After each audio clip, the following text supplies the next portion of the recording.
বাবু সংস্কৃতির হাত ধরে উত্তর কলকাতায় গজিয়ে উঠেছিল নিষিদ্ধ পল্লী। তখন সোনাগাছিতে গান হতো, নাচ হতো, অবসর কাটাতে আসতেন বাঙালি বাবুরা। সেই সোনাগাছিতে এখন অন্য ছবি।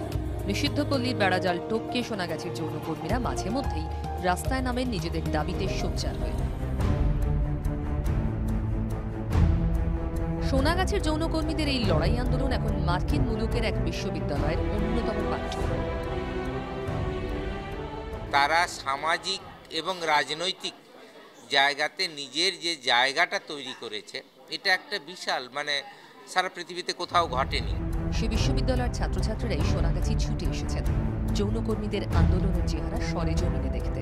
ওদের প্রত্যেকের একটা ইন্ডিভিজুয়াল ইন্টারেস্ট আছে, একটা প্রশ্ন আছে, তো সেই অনুযায়ী ওরা প্রশ্ন করেছে সেক্স ওয়ার্কারদের, পিয়ার ওয়ার্কারদের, এবং যখন ওরা ফেরত যাবে তখন প্রত্যেকে ইন্ডিভিজুয়ালি পেপার লিখবে এটা সম্বন্ধে।